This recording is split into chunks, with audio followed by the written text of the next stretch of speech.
भूर्भुवस्सुवः तत्सवितुर्वरेण्यं भर्गो देवस्य धीमहि धियो यो न प्रचोदयात्। ॐ भूर्भुवस्सुवः तत्सवितुर्वरेण्यं भर्गो देवस्य धीमहि धियो यो न प्रचोदयात्। ॐ भूर्भुवस्सुवः तत्सवितुर्वरेण्यं भर्गो देवस्य धीमहि धियो यो न प्रचोदयात्। अशेमवहु वहिष्ठेमस्ति उष्ट्रास्ति उष्ट्रामाय यदशाय वहिष्ठाय Shem. श्मा Israel Adonai Eloheinu Adonai Echad। Namo tassa bhagavato arahato samma sambuddhassa।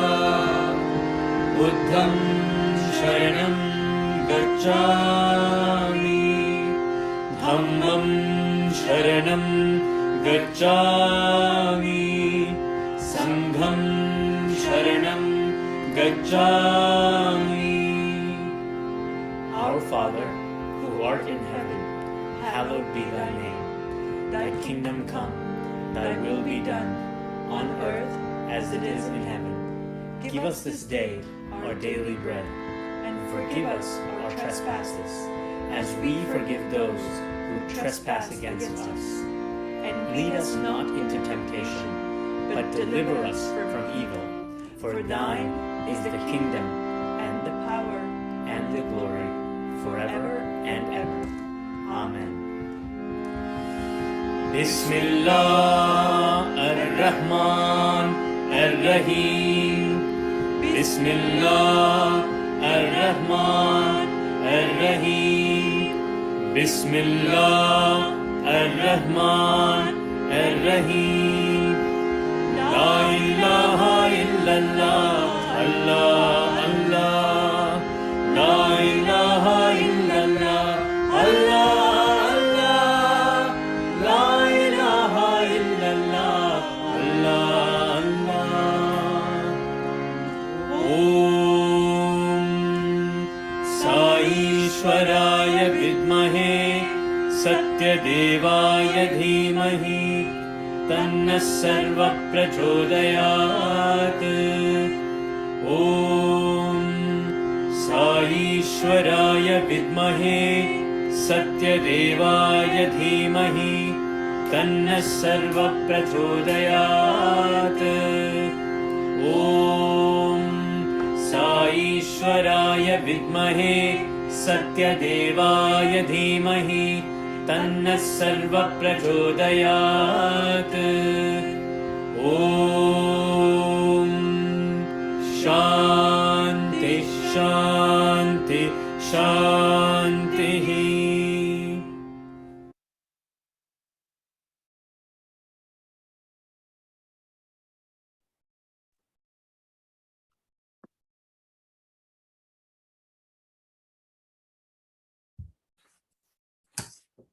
Jai Sai Ram, everyone. Offering our most loving salutations at the feet of our beloved Lord, Bhagavan Sri Satya Sai Baba.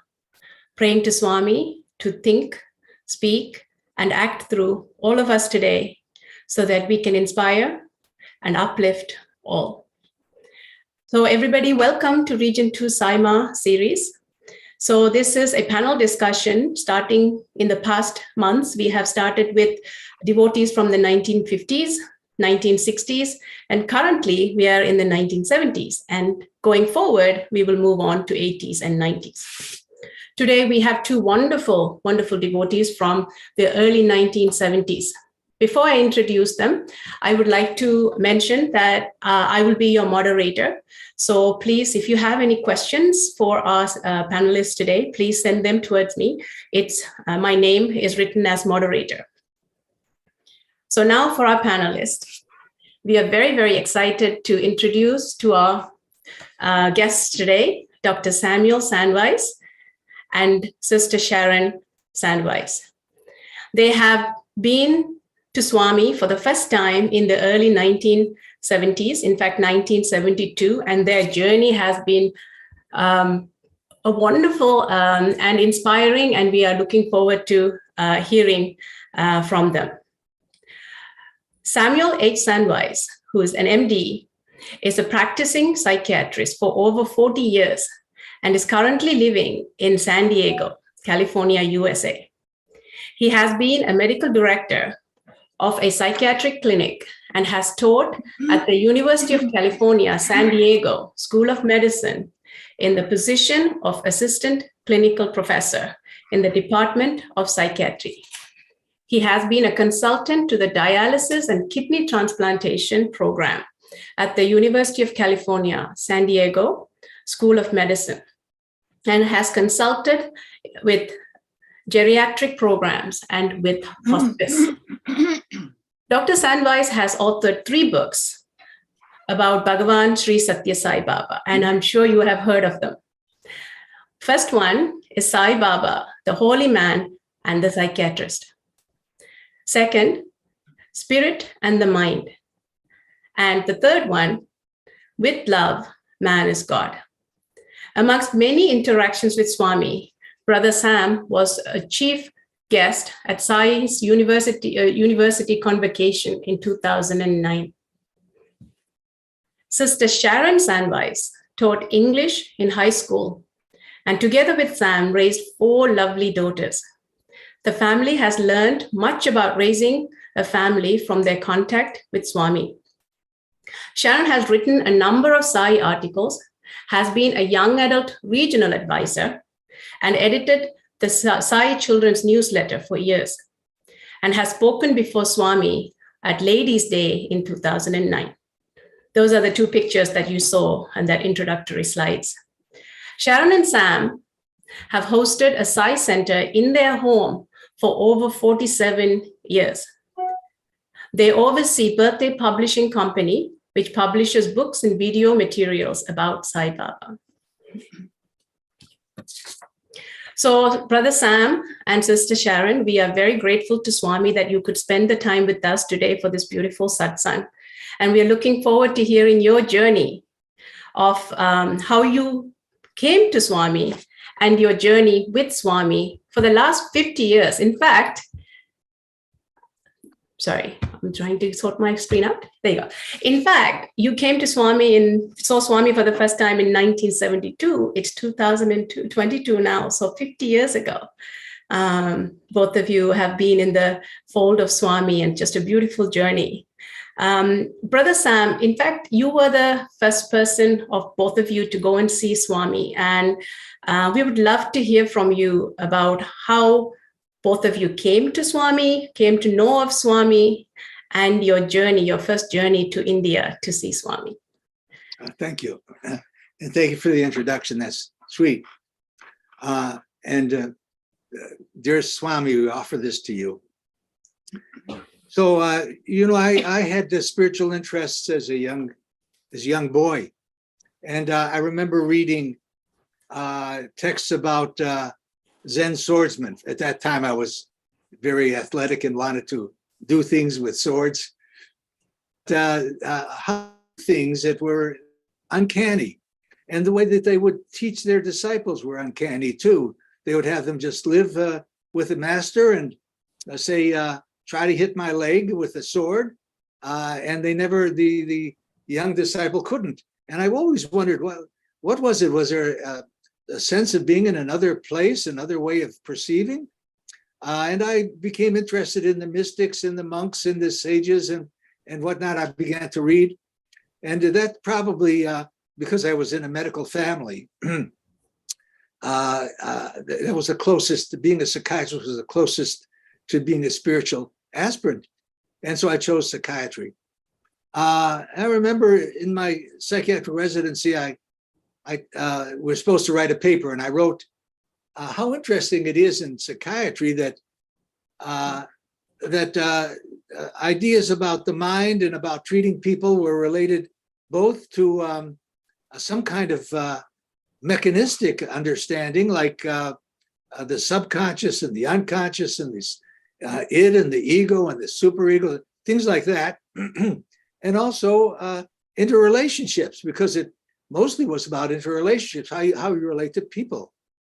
And I wondered how that is. Later, of course, I understood something about Patanjali and about the codification of yoga and the yama and niyama, the ritual, the virtues and the restraints, and then the asanas and the pranayama, and all of that, where there was the combination of both some kind of mechanistic understanding of how energy developed, and always related to being a good person, having virtue and restraint and those things.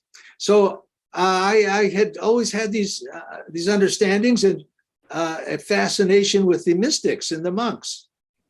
What was that? Was there another area of understanding, another way of seeing the world than my rather scientific way of upbringing? And so I went into psychiatry, and I thought I would learn about this. But when I started talking to my professors about what I was interested in, I wanted to learn something about hypnosis, for instance. And they sort of looked at me sort of as strangely, you know, what is this? Why is he so interested in that? But I had these interests. Then I graduated. Actually, I had an award of the most outstanding psychiatrist, learning psychiatrist of the bunch. Then I went off into my practice. And 9 years into my practice, I began wondering, before that, but it became very intense, why psychiatry wasn't really dealing with the most important issues. Why are we born in this mystery? What is the meaning of it? And what is to be accomplished? And of course, I was learning mostly about how to deal with family issues and interpersonal issues and things like that, depression and anxiety and thought disorders and things like that. But I was wondering about other things. And after I graduated from my residency, I was interested in Gestalt therapy and, you know, sort of fringy things that were connected to spirituality. Bioenergetics, for instance, where there was the thought that the body would express inner unconscious conflict by guarding and by armoring in some way. And but it was very akin to the asanas, the kinds of approaches to opening up body armoring and things of that nature. So I was interested in. I began wanting to see some master in India for some reason. At that time, Indians were coming to San Diego and the U.S. And so I went to some of these meetings, and I remember one where I went to a meeting about a young master, and they went around and poked you in the eye and said, "Are you seeing anything?" I'm really just sort of dismissing it a little bit, but it was more or less like that. And I knew that of course I saw stars, and but it wasn't anything unusual for me. And I wondered, why was I so interested in going to India? But I had heard extraordinary things about Swami that were way outside anything I had heard about anybody else. You know, the most extreme stories that I had heard were like from a Tai Chi master who could move your arm at a distance. But it didn't interest me. That didn't interest me, that somebody could move my arm at a distance. I never found anybody that could do that, but I was sort of thinking about the people who had any kind of city power, actually. I was wondering, does somebody really have anything that I can't account for by my scientific background? But I heard about Swami, and what I heard, we have to understand, there's nobody like this, that he could materialize objects. I mean, I had heard about apportation and other things that people could apport things and seem to materialize that way. But he could be in two more places at once, and that he could speak languages, other languages, and that he knew who you were, and on and on and on and on, which were really so extraordinary that, of course, it caught my attention. How could such a thing happen? Oh, yes, Sam, I was told if you go, you'll see these things. So, Brother Sam, I know that you're saying, so right, I see three things here. One is before you actually went to see Swami. So these are experiences of you just before you going to Swami, all of these that are inherent in you, that is searching. And then you learned about Swami, right? And I know that you went to Sister Indra Devi's home, right? The reason I bring that up is because as somebody who is not aware of Swami, and you go into Sister Indra Devi's home and you see a Swami devotee, which is kind of what we experience when we bring non-devotee friends into our homes, and how they must be feeling. It's basically how you felt when you saw Sister Indra Devi's home, which is one of the ways in which you learned all about Swami as well. And Sister Sharon, did you join him in this path in finding, searching for Swami? Did you have the similar kind of feelings? So how did that come about? You're bringing me into the picture before we even get to Swami, to India. Yes, well, I went along for the ride. I didn't have the same pursuits. I wasn't as concerned as Sam because we were raising 4 young children, 5 and under, 4 daughters. And my life was so active, and I of course was not a searcher. Sam was always saying, what is the meaning of life? He'd look up at the heavens and say, wow, this creation, what is it? What is it about?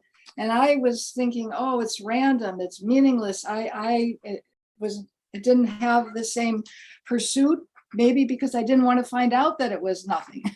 And so I just avoided the subject and threw myself into being a family. So we went off to see Indra Devi. We walked in down in Mexico, and the first thing we saw was a gargantuan picture at the door. Remember, a huge picture. What is that?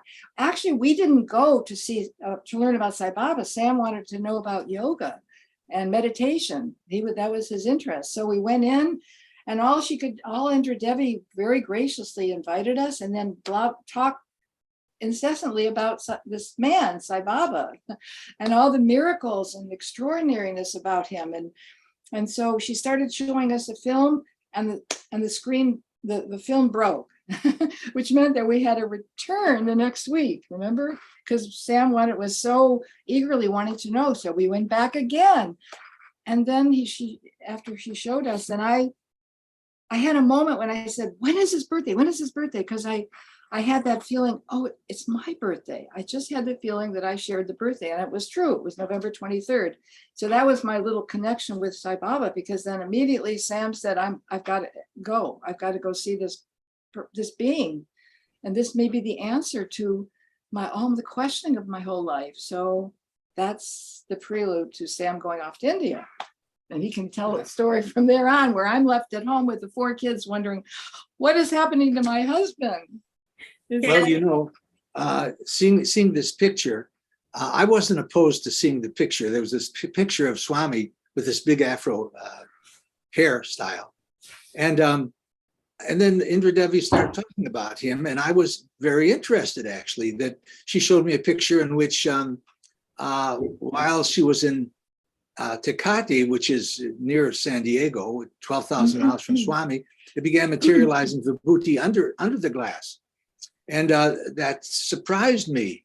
And she began telling me all of the miracles of Swami. And they were really, for people that don't that are just studying or just learning about it, they are so phenomenal. What Swami is capable of doing, and what he has done to show people that we're something way beyond the body and way beyond the mind. So she began to talk about it, and I was very, very interested. And of course, when the film broke and we couldn't see it, Swami does this not infrequently, that he'll just test your eagerness. Yes. And your willingness to forbear. It whets your appetite. It whets your appetite. For more, and give me more. to test if it's an honest, really wanting to learn or not. And so we wanted to go back, and within a couple of months, I was in India with Indra Devi. And that was extraordinary. This my first trip to India. On the way there, I was hearing from people, and from my point of view, intelligent people, and well-adjusted people. That Swami knew who you were, and you think that you're going to see him, but actually he's bringing you. That was really foreign to me, because I'd only heard that in psychiatric wards, that other people were controlling you or in charge of what you're doing. This whole idea that you're not the doer. When I thought that, to develop a strong personality, you have to take back this idea that you're not so feeble, that you're capable of doing things. You're the doer. But I was hearing, no, Swami is bringing you. So I said, oh, well, I tolerated these people, but I thought that was a strange idea. So we get to India, and we land in Bombay by at that time. And I heard that Swami was going to be at a large stadium, maybe 50,000 people would be there, just to see him. And he would come out, maybe they would sing to him, and they would just see him. I thought that was really unusual. He wasn't going to be playing a guitar or anything like that. He was just there, and people would see him. I'd never heard of things like that. So I was getting ready to go. It would be later that evening. I went to a devotee's apartment, little apartment on the outskirts of Mumbai. Mumbai is a city of 17 million people. And I was at this little apartment, and I ate and rested. And then I was ready to go, and I went down the elevator, a little creaky elevator, out the stairs, out the door, and I was going to get a taxi to go to the stadium. And right at that moment, I'm walking down the street. Right at that moment, there's a car coming, and it's Swami, and he stops at this very building, and he goes into that building, and then he goes up to one of the floors, and I was stunned. I turned around and I began running like a crazed person.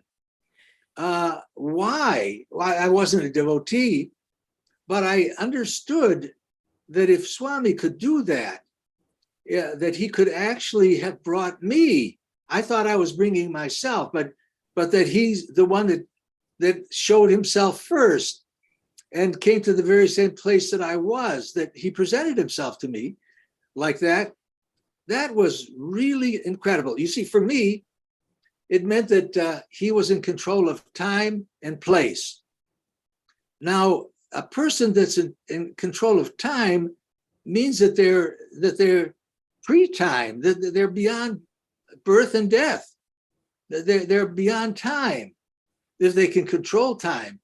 I sort of understood that, and place, that he was all places. I mean, how could he control place? How could he control where you are and when he's going to meet you? And all of that ran through my mind. I was really struck, and I had to stop myself. I said, I'm running like I'm a crazed devotee, and I'm not. But I wanted to see this person. So he was at another devotee's apartment up on the 9th floor, and I raced up there. When he came out, he was with some people in the back room, and he came out. He wasn't especially thrilling to me. I mean, he seemed relatively short.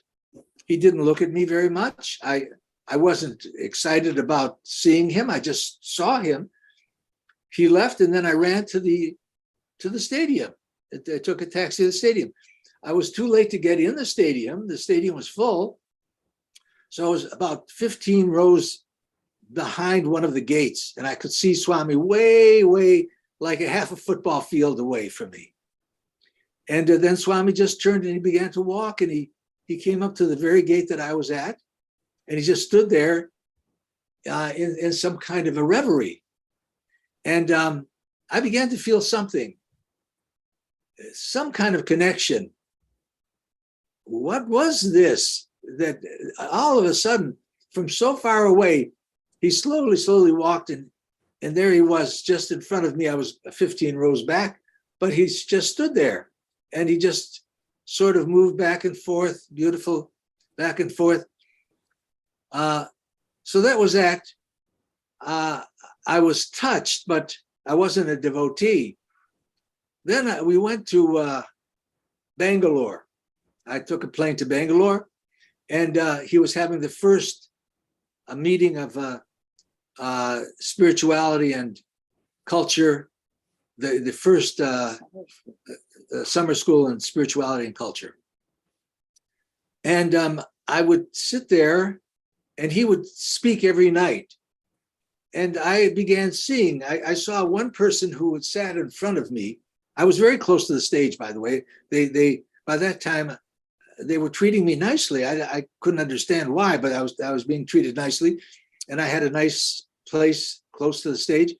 And right in front of me, to my right, was a person, a businessman, obviously very, very successful businessman, who came to see his son, who had graduated from business school at Harvard. And he was writing home that he had found God in India. So this man thought that his son had some kind of a nervous breakdown, and he was coming to get his son and bring him back. And we were talking to him, and he said, you know, my son was telling me that Swami could make materialized objects. So I wanted to see a materialized object. And so at this particular time, Swami was walking around through the crowd, and he came up to this man and just put his hand on the man's shoulder, and the man wept and wept and wept. I couldn't believe it. I mean, I saw this man, he was just worried about his son, and all of a sudden he turns into putty himself. I was just weeping and weeping. And then he went in. Swami had him go into an inner room and came out, and he says, yes, Swami can do all of those things. And I don't know what to believe. I try to see a materialization. Every time I try to see materialization, I was looking the wrong way. It was as if Swami was playing with my mind, just like Indra Devi's camera, you know, the projector not breaking down. So, and I wondered, is he just playing with me? And then one night, Swami was rewarding a professor that had come to gave a couple of talks. And he was a professor of sociology or something, and from India. And Swami materialized, turned his arm in the air, his hand in the air. And I was very close by that time. I was about 8 to 10 feet away from him. And out came this very, very large necklace, very large. I knew that he had done this. For some reason, I just knew. I knew it was not a fake. I knew he could do it. And then he placed it over the man's head. But it scared me because I thought my reality system is crumbling here. That I am seeing things that I just haven't believed in the past, that a human being had the power to create. To me, first of all, it was frightening because it challenged my belief system. And I remember going back to my little room and looking in the closets and under the bed and worried that there are spooks around and that I could be spooked but at any rate, I survived the night, went back, and Swami was so nice to me that it all quieted down, and I forgot, I lost my fear. And I began to understand Swami is showing us how creation happened. I mean, it wasn't that he created this big necklace, but then I began to see that he created ash frequently. And he was showing us that man had the capability of raising until some level of awareness beyond the ability to create, because he was the creator. He could create things. And that, for me, that was extraordinary. First of all, he was beyond time and space, and he could create things. My God, what am I learning here? So at this point, I actually, you bringing me into a segue that I had I wanted to bring up. In your book, Sai Baba, the Holy Man and the Psychiatrist, which I have right here, I was reading through it, and I was so touched by how much you took the time to write to Sharon. You would write literally like 3 or 4 times a day, dates of and the time, dear Sharon, and then like an essay would come out and sometimes just a tiny little paragraph. But I was so touched, and I was intrigued by the details and your genuine feeling of what you were going through. There was confusion, there's skepticism, there's doubtfulness, then there's belief. It's like, where do I stand? And in there, I just wanted to read, if I may, read a couple of things. And I actually want to ask Sister Sharon, when you received them, how did you feel? So this is so early May, I think 12th or something is when you started writing the letter, and 8 days later, May 20th, you're writing, I'm becoming humbled now in the feeling that I'm really not in charge of my own destiny, that I'm not the doer, God is the doer. Then you go on to say, I'm saddened and frightened by the feeling that I may have to give up so many of the things that I thought brought me pleasure. I feel great sense of helplessness and vulnerability in the face of Baba's awesome power. My basic beliefs are shaken. So you write that on the 20th. And then on the 22nd, just 2 days later, so there's a lot of doubt here and you're feeling all shaken up. And then May 22nd, you're saying, Dear Sharon, there is no doubt in my mind that Sai Baba is divine. I'm astounded. I astound myself to say such a thing. What must I have experienced, a rational scientific man, to say such a thing? I believe I can't even communicate the experience. Right, within 2 days. I know your journey there, that first trip was barely 2 weeks, 3 weeks, and you became from 4 weeks. So Sharon, why don't you tell us of what happened to Sam? And in your point of view, what was happening to you as well as Sam was going through these experiences? You have to remember, this is before the internet. I can't Google information about Sai Baba. I think someone did give me a book. I can't remember which one. Do you remember that? But it was so strange to me. It was so foreign. And since I wasn't the one searching the way Sam was, it was very confusing.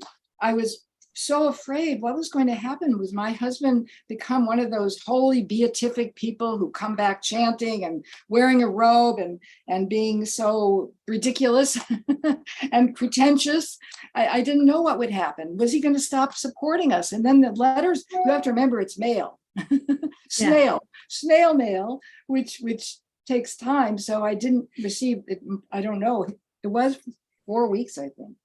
4 weeks. Which is the first time we had been apart for so long. And here I am with 4 young children. I nearly developed an ulcer, worrying about him and what is going to happen to us and our lives. And then I finally received these letters, and I don't know what to think. If he was confused, imagine my confusion, because I'm getting it secondhand. At least he's experiencing Sai Baba, but I'm just getting a picture of what my poor husband, what he's not poor. I mean, he's confused, and he's enthralled. He's excited because the searching that he's done all the time of our marriage, the 10 years before, what is the meaning of it all?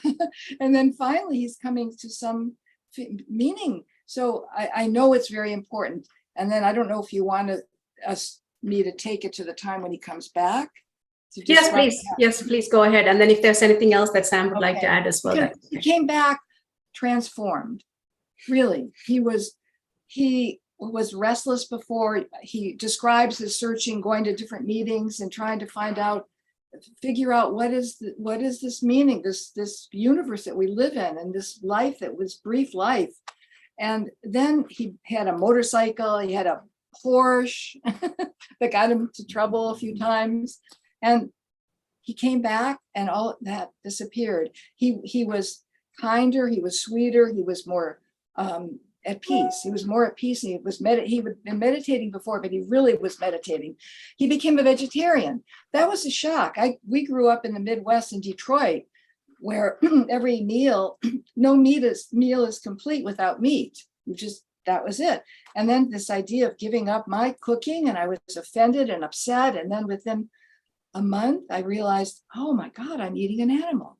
It was an awakening. It was this a screen that had pulled open, and I'd seen I was eating, someone had started this thing. So then we had to deal with the children. The children were also concerned about Dad. And then do I make them become vegetarian? And I instinctively knew, and this was one of Baba's teachings, he said, I'm the source, not the force. You don't force. So we explained why we're vegetarian. I said, okay, no more meat in the house, but you can have it when you go out. We knew many families at that time in the 70s, the hippie type people who made their kids stop eating sugar. And they said, you can't have sugar, you can't have it anywhere. Whenever you go, don't eat sugar. It's poison. And then they would go and sneak sugar when they went to a friend's home. So I didn't want that to happen. And then after a while, our kids said, maybe 2 years, our twins were 7 at the time when they decided we love animals too much. And they all became vegetarian, just like that. That shows, Baba says, we all have this innate wisdom. I think that's the whole point of his program, the Educare, that we have this wisdom within us, and we just help kids manifest it, and it's within us too. Anyways, so Sam said, you got to go to India. He was changed, he was transformed, he was so loving. And then he said, our lives are going to change forever when he came back. God is on earth. I'm God, you're God, everything is God. You got to go see this guy. And so he dragged me off for poor Judy. I think Judy's on. Judy was 1. She had just started walking. 1-year-old, a 2.5-year-old, and the twins who were 5. And he's dragging me off to India. And I agreed because I saw, for our marriage to survive, and then my curiosity, and then I wanted to have that peace that Sam had because of all the unease and the worry that I had internally. And so off we went to India. And I don't know if you want me to describe that. Continue, please. I'll do it quickly. That he saw us 3 times. When I saw him the first time, I remember thinking how familiar, he was so familiar to me, just seeing him walking. And you have to remember, there was no big Sai Kowant hall. It was just sand. It was very simple. Devotees gathered closely around the temple. It was such a different time. The conditions were horrible. My sister and brother-in-law they're married. My sister's married to Sam's brother, and they joined us. I don't know how Sam convinced them. He was a very good salesperson. And they were so curious too. And the women were separately, and we're living separately, and there was no windows. The cats would jump in and out, and the toilet didn't work. At least there was a toilet, but it didn't work, and it was just very rugged. And Sam had said, "Oh, we'll stay in a hotel in Bangalore." No, so we brought little tiny vinyl blow-up mattresses, like an inch thick, to just in case we were at the ashram. And sure enough, we were at the ashram the whole time. It was rugged. There was no dining room. We would go out in the streets and eat cookies and pop, and that was our meal. It was a little rough, but Baba was so sweet, and he called us in, and I could ask him, Baba, what about death? Because that was my big concern. What about death, Baba? And he said, how can you fear death? You're eternal. You just shed your body the way you shed an article of clothing. So it was very soothing. And then another visit, he materialized calling cards, little calling cards with his picture, and just enough cards. you know, you see him do it so quickly, and he was across the room. It was a large group sitting with us. And then he distributed them just the right amount. And then the next interview, he went to Sam's brother and waved his hand, and he was over on the men's side, and created a ring, a beautiful ring. Well, everyone gasped, because this is the first time we really dramatically seen the materialization. I broke into tears almost, because I was so angry at Baba. Why was he giving Don, his brother, a gift when Sam was a devotee? And I think he was kind of ignoring you a little bit, wasn't he? That first trip. And sort of. Yeah. And Sam was so full of love for him. And then he came over to me and he said, very sweetly, as if he responding to my pain, and he said, waved his hand just like this. And I'm sitting watching him, and he's wearing that tight sleeve, and then turns his hand, and it was filled up with this greasy Indian candy. And he said, sweets for your children. Oh. And that was it. That was my first trip. I didn't know what to make of Baba, of the materialization right under my nose. I could see it didn't come from his sleeve, and it was greasy. And so then I had to go back and deal. Then it you asked him about death. Oh, yeah. And I said, yeah. And I did say, he reassured me about death. It was very confusing, very exciting. I knew our lives were changed forever. We came back, and within a short time, by 73, we had the center. I'm in doubt. Sam is in bliss. And then he went on another trip a few months later, and we were sitting at the table. I was sitting at the table with our twins, 5-year-old Ruth and Rachel. I think the other two were sleeping, and they were saying, Mom, we're sitting around a table. They were sitting on the ground. Mom, is Baba real? I don't know if he's real. Because they hear so many stories, their children, they don't know what to make of it.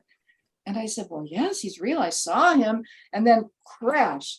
At that moment, a big, not a little picture like that, but a big picture of Baba across the room, sitting on a table, crash to the floor. Just a minute when I said, yeah, he's real, crash. We jumped up. It was so abrupt. And we said, oh my gosh, yes, he's real. And that was when I really felt his presence. The first time I felt his presence in our home. Oh, how wonderful. Thank you. Thank you for sharing that. I kind of want to go back to Brother Sam. I know that both of you actually, because I know, sister, you are English teacher at that time. So, before we become devotees of Swami, we have a way of dealing with our career. We have a way of interacting with other people. And then Swami comes into our lives and he just shakes us all up. And then our approach changes, right? Sometimes instantaneously, sometimes gradually, but our approach changes with Swami's teachings kind of guiding us from within. And Brother Sam, you had already kind of touched up on this intriguing career of psychology with with Swami's values and teachings, and how you would start seeing your own practice to be different. And similarly, it would have been the same case as an English teacher as well, or teacher, or whatever career you're participating in, right? And you would change. So I would like to know from both of you, actually, maybe we'll start with Brother Sam. How did that change you? And the way you practiced? Well, Sharon mentioned that that Swami made her feel that he had this love and concern for the entire family, and this was one of my first experiences too. Let me just digress for a second. In my first trip, the third thing that Swami did, I was sitting and watching for a number of nights at the summer school. This was the first summer school in Indian spirituality, spirituality and culture. And after the meeting, I went to the front of the house. There was the old house in Brindavan. Many walls separated me from him. And I was standing there with somebody that I had met, another fellow who was showing me around, and I was just thinking, this is maybe too much for me. The strange food, the strange hours, maybe I should go home early. And then at that moment, I was really dejected. Swami came around a wall and came right up to me with these eyes glistening and so sweet, so beautiful, and gave me 2 little pieces of candy, chocolates. He said, sweets, eat. And the person next to me said, don't think that that's the usual candy, Sam, eat it. And I gobbled it down. But by that time, I became a devotee of Swami right at that moment. I knew that he could enter our lives and actually be a participant in our lives. That was a strong experience of the power of Swami to actually show himself in our lives. And not only was he beyond time and space, and he was a creator, he had these powers that he actually would enter our lives and be with us and guide us. That is an extraordinary thing. So then the last thing was I was sitting in the ashram by myself and thinking, my God, I'm seeing things about reality more real than the laws of physics.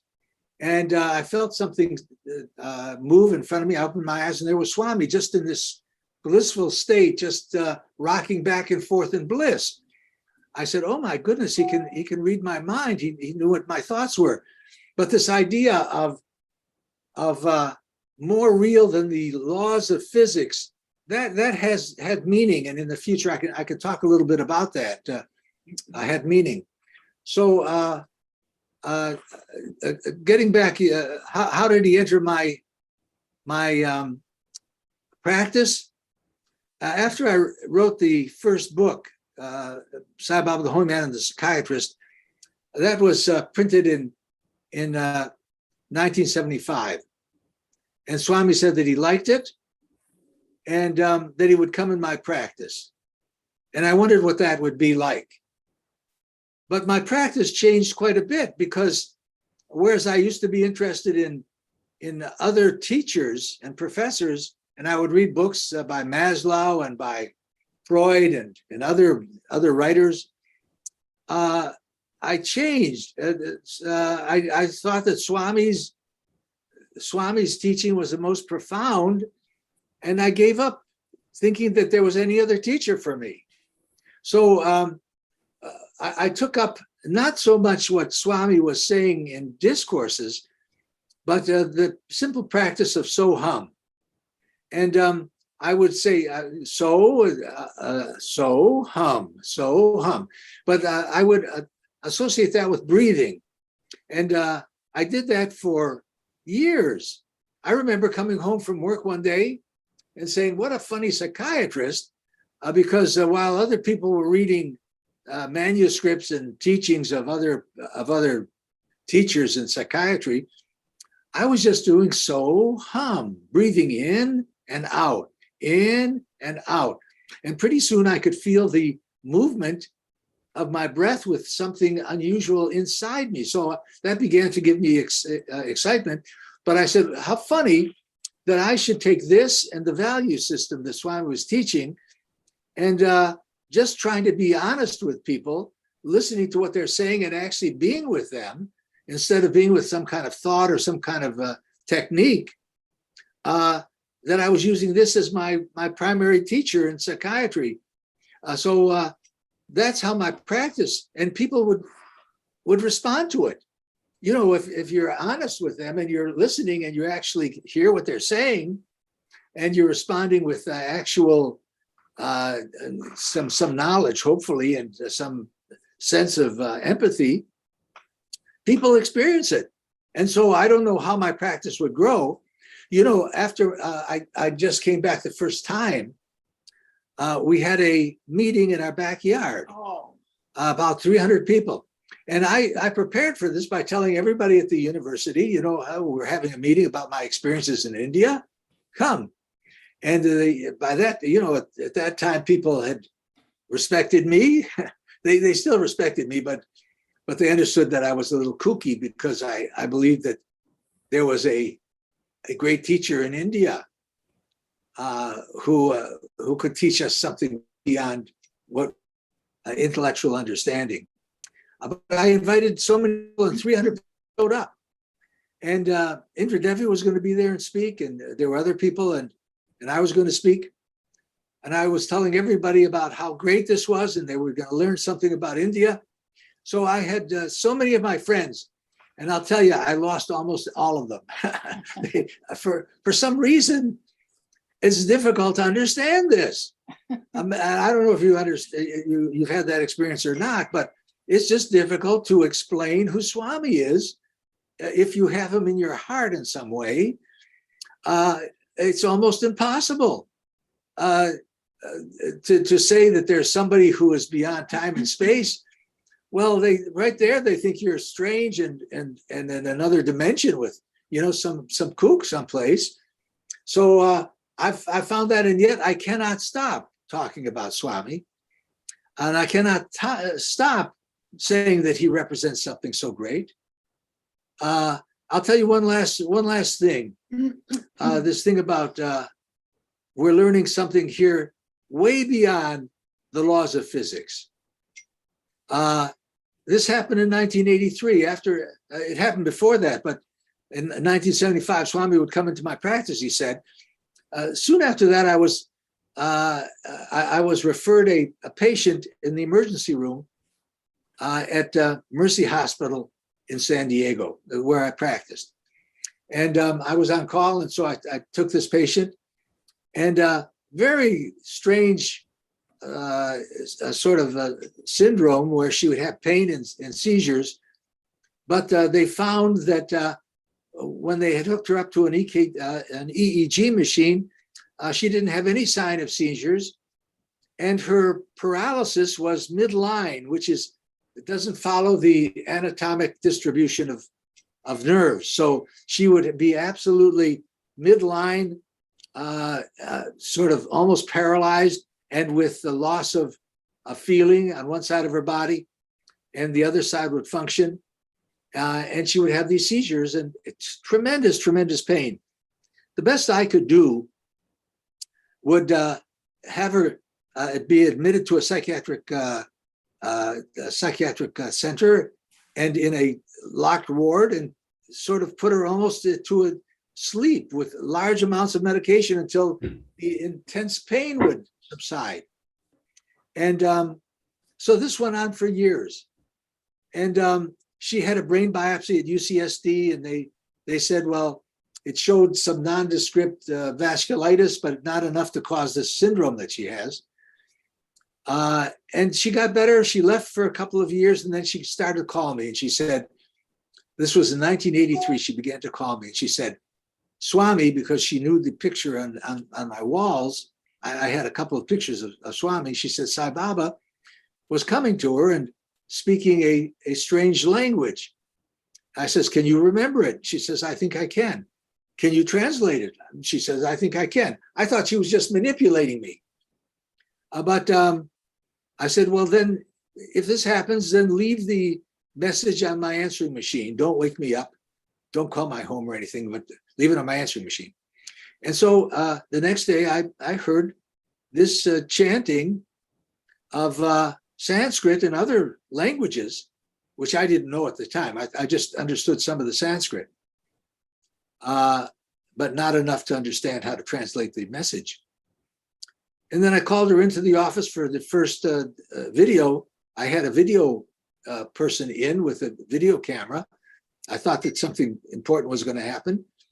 And she brought in 3 messages, and it started there, 1983, June. And for 2 months, these messages started coming out of her. And I just collected them, and I took video, 11 and a half hours of video. But that was an extraordinary. Here, later on, I began to express this case, to describe this case at psychiatric meetings. I was invited to a meeting in the American Psychiatric Association annual meeting that took place in San Francisco.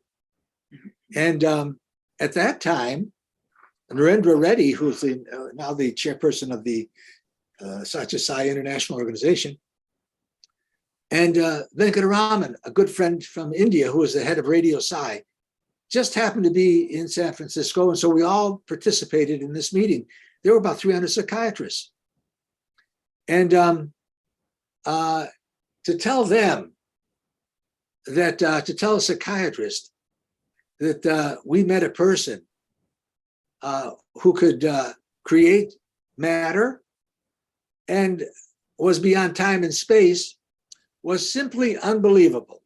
It was simply unbelievable. And I've been now invited to a number of scientific meetings where I've tried to express this, that here is an understanding about the world that is beyond science, beyond the laws of physics.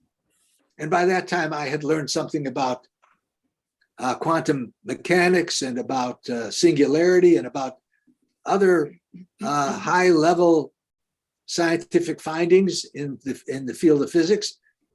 And Swami is so beyond that if you begin talking about it, people just don't believe you. They simply do not believe you. So people in the usual rational world don't, but there are a lot of people that do. And I remember after writing the first book, which was published in 1975, we've sold about 300,000 of those books. And I've heard from people how they would be at a bookstore and one of these books would fall off the shelf and hit them on the head. That there's so many unusual miracles would happen associated with that book. So did you write this book at around that, you said 1975, right? That's when you see my first contact with Swami was 1972. Yeah, 3 years after that. Right. Within 3 years, you're inspired to write a book, right? Right. What inspired you though? Oh, what inspired me, I was a scientist. I know you had curiosity from the beginning, and he came in and he just kind of make everything become a little more aligned for you. But the way of thinking and the teachings were different. You did say somewhere that it's just mind-boggling how the thinking is very different from the way you had gone in at the beginning to Swami. And then to be able to write a book about Swami, like you mentioned, that actually falls on people's head out of sheer miracle so that they can read it, right? And even actually, Swami had recommended it. Go ahead, Sharon. So all-consuming. It's the intensity, the determination, the involvement of Sam and with this whole Sai Baba. It was so extraordinary. It changed his thinking so dramatically that he felt, and the experiences were so unique to a Western mind. That's why he would sit we had a lounge chair in our bedroom, and he'd be writing, and I'd say, "Oh, come to bed! Oh, stop it! Let's go to bed! Oh, you're working too hard. It's too late." Here I was discouraging him. So in 75, it was finished. That was my second trip to India when he offered it to Swami. So imagine the intensity of a Westerner discovering Swami. But it was unusual, because I've talked to other scientists and most people, but it's unique for a devotee to be touched by Swami so that they are attracted to Swami. It's unique. Swami's in charge of that, because I've talked to, until I'm blue in the face, to so many people. They just don't get it. They don't understand. But for a Sai devotee who just, either they came up in the family or they've connected with Swami in some way, that is an extraordinary thing. It's very, very unusual. I just want to bring that point forward as well here. So you see, there are so many Sai devotees watching this, right? And maybe we may be surrounded by Sai devotees all the time at this time. So we sometimes forget that it is unique. We think it's common. I was like, there's so many Sai devotees around, right? But your story kind of nails the fact that it's Swami chooses. It is very unique. So please continue. I just wanted to kind of bring that forward.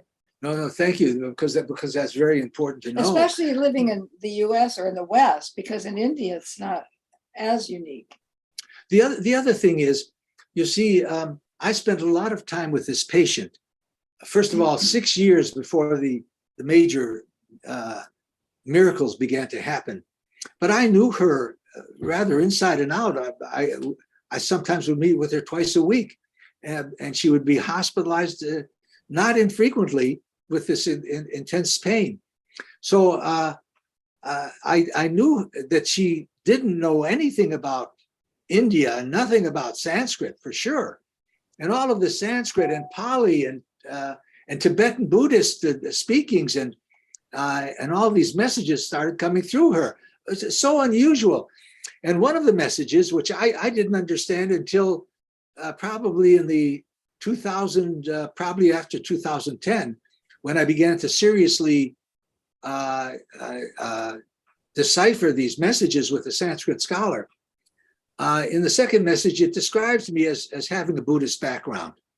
So we must have had previous lives. Obviously, we've had previous lives, but to be attracted or to even see Swami means you must have had thousands and thousands of lifetimes. This is an unusual experience, although Swami has said to us that he'll be known far and wide, and that we're going to come to the moment of a nuclear threat, which seems to be talking about current times. And that at that point, but at the last moment, I've seen this happen with Swami so many times, the last moment he'll come to you and show you. He'll make you have forbearance and steadiness and intensity until the last moment. Sometimes it's even past the last moment. I mean, I've got stories about that. It's extraordinary the way Swami will teach you about things that you just don't understand because it's not intellectual, but the perseverance and the forbearance and all of that has to be developed in you, the strength. So I've heard from people that have heard from Swami that we're going to come to a time of a nuclear crisis but he will save us from the nuclear crisis. And we are at a stage where we're wondering, could somebody really be behind teaching the world now an extraordinary lesson that we're not the doer, where we see all of the political leaders and people that we think are intelligent and leaders, they tell us their plans and they all fumble. They don't lead us anyplace, and we like we're getting deeper and deeper into it. Is a spiritual awakening happening? The messages actually say very clearly in the second message that Swami is doing all of this, and that it's a yajna, a purification process that we're going to go through for the purification of wisdom. But to see that happen in the Jewish tradition, it happened during the Passover time, when the Jewish people were burdened by being enslaved by the Pharaoh, and Moses was chosen to be the prophet who was saying, no, you have to let the people go. And there were terrible pains and suffering that went on. About 10 of these that went on before the Pharaoh finally softened his mind enough to let liberation happen to certain people. Well, we look like we're at the time. How could anybody or any consciousness develop these viruses and these instability in climate and the fires and all of that going on right now? All we have to know is that Swami really is in touch with us and is going to protect us. As much as we're saddened by whatever happens, beneath that, we have to understand that he is way beyond the laws of physics. He is the reality. His name is Satya, actually. And to have that really deep, and now some of us have had so many experiences with Swami. I've had about 100 interviews with Swami. So we've had, and I've been on many excursions that Swami has sent me on, including going to Russia and other places. So we've seen that he really is behind everything. And that's part of the reason for us meeting now and sharing with each other, to understand that this is just not some coincidence that you're in touch with a teacher. No. This is the highest teacher that I've ever read about or had any connection with. This is so beyond what we could understand. And that he's your friend. He loves you so much. He's brought you to him. And we're going through such a intense time right now in the world to understand that he's leading us, he's guiding us. And one of the teachings of these messages that I got, here's a young lady that doesn't know the languages or the concepts, but yet is able to say them. What does it mean? It means that Swami is impressing us at such a deep level. He's showing us in this one sense of a very ill psychiatric patient, it can happen to anybody, that he's actually with us and he's guiding us and he's talking to us and he's teaching us, and let's just follow it. That's the whole idea.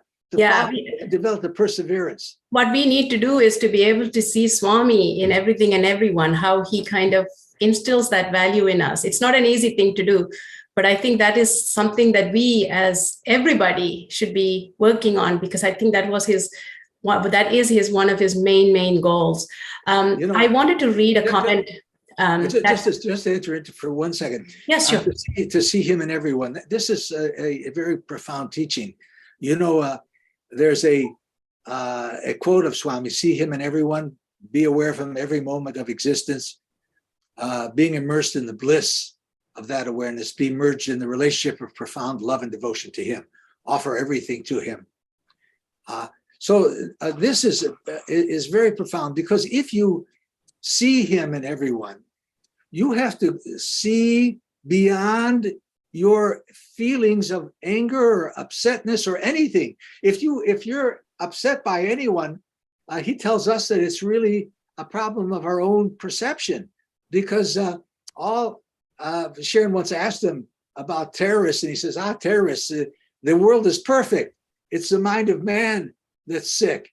So that if we see somebody and we're upset with them, it's our work to be able to realize this is just Swami's doing. He's putting that person in front of us to bring out something in us that we have to pray to him that we can get over. That we can't be angry with somebody because they think different than we do. We can't be upset. We can't be conceit and have envy of anybody. I think that we have to be as good as that person, as bad as that person, whatever we're doing. We have to learn to give that up and to be serene, to be beyond being affected by the ups and downs of the world. This is a very high teaching. It's very hard to get completely pure mind, so we're beyond reacting to adverse problems, failures, and losses. To achieve that power, it has to be granted by your guru, and we have the avatar as a guru. We have the avatar as a guru. So he's teaching us not an easy lesson. If we're upset and we're hurt and terrible and angry and whatnot, we have to do some work on ourselves, and we've got to pray that Swami allows us, because I'm not over it. There are certain things that I dislike in people, and I try my best to get over it, and and I know that I can make some headway only up to a point. But it's only Swami that will finally grant us.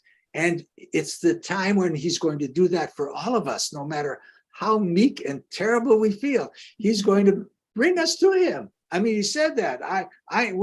We're finished with this experiment, this experience of me separating myself from myself to love myself and give bliss to myself. We're done with that. I'm bringing you home now. So hold on. That's the whole idea. Hold on. Hold on tight. Like Judy tells me, go through it, Dad. If you're upset by something, know that it's just Swami poking you, but just go through it. Just go through it. That's the teaching. And it's not an easy teaching to become serene and peaceful and know that this is Swami's world. This is Swami doing. Yes. So we have a comment here, and I just thought I will read that to you. So the first time, this particular devotee is saying the first time they attended the Sai Center in the USA was when they lived in New York. Dr. and Mrs. Sandweiss were the speakers. Since then, we joined the Manhattan Sai Center. The first book I read was Holy Man and the Psychiatrist, and was in awe. I had no questions. I knew Swami was God. Thank you, Dr. and Mrs. Sandweiss. Oh, how beautiful that is. I mean, that's so beyond anything I could do. That's Swami's doing, right? Swami's doing. Swami puts all his little puppets in various places so that we inspire each other and bring ultimately to him. So, Sister Sharon, I wanted to follow up on that question that I did ask about how your career or your work or your interactions with others changed as a result of Swami in your life, or you can touch upon, how raising children or life in your family changed, or your approach to raising children changed as a result of Swami coming into your life, because this is really applicable to all of us watching. Well, first I want to also give credit to my parents because I was raised in a Jewish home, but a home with a lot of love, but there wasn't a lot of conversation, interaction. In those days, parents didn't wonder, what is my child thinking? What's going on? How are you feeling? We didn't have those kinds of conversations because people were not as comfortable in those days. That was, that's the dark ages for any of our people in the audience. But the family, Baba has really stressed emphasized the importance of the family. Family is a microcosm of the world. It's the first school of life that we all enjoy and experience. And so why is the family so important? Because he has said that the family it's the most intimate experience you're going to have, marriage first, and then your two egos coming together as one. When I would ask Baba, what about, should I go with Sam or should I not speak? He'd say, you're one. So all the time it was you're one. So how do we become that one? And it's really a challenge.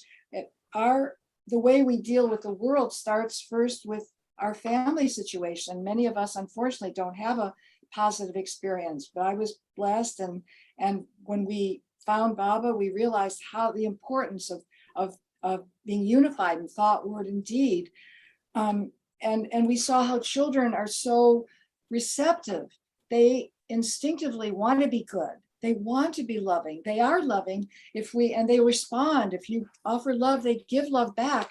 And once we came to Baba with the question, what about schools, Baba? Because we saw there was a lot in that period, kids were drinking. There wasn't as much smoking of marijuana in those days as there is now, unfortunately, but they were drinking on the sly, and we wondered about the values in the public school. What about schools, Baba? Should we send our children to a private school? He said, no. He said, all the schools are the same. You have to speak with your children. You have to ask what is on your mind. You have to understand what they're thinking. Here he was telling the family of a psychiatrist how we should engage with our kids. This is not something that a lot of families do because the life is so busy and the kids are on their devices, and the parents are constantly struggling for getting the kids off the devices, getting the kids to sit at the table because they've got soccer practice and piano and dancing and whatever else. Life is very hectic in the modern life for many families in the West, and I'm sure in India also. And so parents are really, and Baba was stressing when he said that, you don't understand, you have to speak with them. And then I said, I was thinking, wow, if it weren't for Baba. And he said, if it were not for me, everything would be lost. If divinity had not come at this time of crisis, when there's so much unrest and struggle and pain and suffering and war and intensely, Swami has come on the scene. And so he's telling us that the presence of God is so important. He says when God is present in the family, when the family is loving, respectful, cooperative, kind to one another, working together as a unit, he said, even Brahma will sing. It's a shrine to Brahma who will sing. It can be the happiest thing in the world if the family is united and loving. So that's the struggle. And for me, it was the secular life and the spiritual life.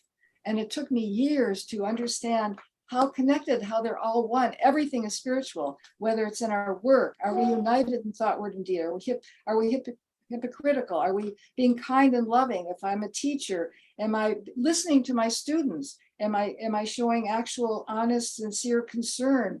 Are we expressing the values when we're playing a soccer game? Are the kids being good sports, or are they being nasty and tattling and saying nasty things to one another, which kids are doing now? How do we teach the kids? We teach by example. There's a wonderful quote by Ralph Waldo Emerson, who is an 18th century philosopher, who said, "What you do speaks so loudly, I can't hear what you're saying." In other words, our actions are the most important thing. And there's another quote by Rumi. These are two quotes which I love. Yesterday I was clever and I want to change the world. Today I'm wise and I'm changing myself. So we realize it comes down to ourselves. And then we have this wonderful family unit where people can come together and they can butt heads and they can rub.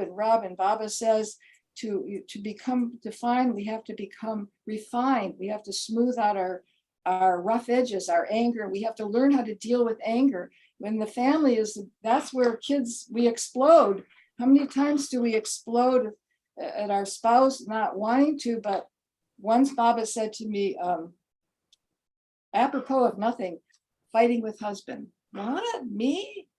Oh, well, maybe just a little. And I remember that morning, I had been very irritated with the sari. I was struggling. I always struggle with saris. After so many years in India, I still had trouble. And I slammed the door. I was just late, and Sam was trying to speak. And maybe I was a little, I don't know, rude. I wasn't angry, but Baba's saying fighting with husband. So that was something for me to work on. He has a way of teaching, saying a few little words that can really have an impact. In fact, I tried to work on that for years and years. And many years later, in fact, I said, Swami, how can I become a better person? He said, and then playfully he said, are you fighting with husband? That was years later. So, and why did he tell me? And I've heard he's told women that more than men. I don't know why. Maybe the ego of man can't stand it. They can't stand the truth. They can't take the truth. But so it's something that we all have to be aware of. And it's everything in life that we are given, our work, dealing with a boss who is so difficult. Our daughters have had that struggle. How do you deal with someone who's so harsh and so rigid and authoritarian? How can you practice Swami's teachings and be kind and loving? And are you supposed to just kowtow to him and just give in, or are you supposed to speak up? All these value judgments. And Baba has said everything is a mirror. He is like a master therapist, really, and everything is a mirror that reflects back to us. So is there something in that guy that's in me? That's the first question. But then how do you deal with these situations in life? We are constantly having to deal with it. And Baba has given us such a beautiful way of understanding the values, the simplicity of his teachings, just the basic values, and how do we express them and integrate them into our very complicated lives. And young people have so many complicated lives. Our daughters, our daughters are working, they're raising families, raising animals. they're so busy. And so how do you integrate everything?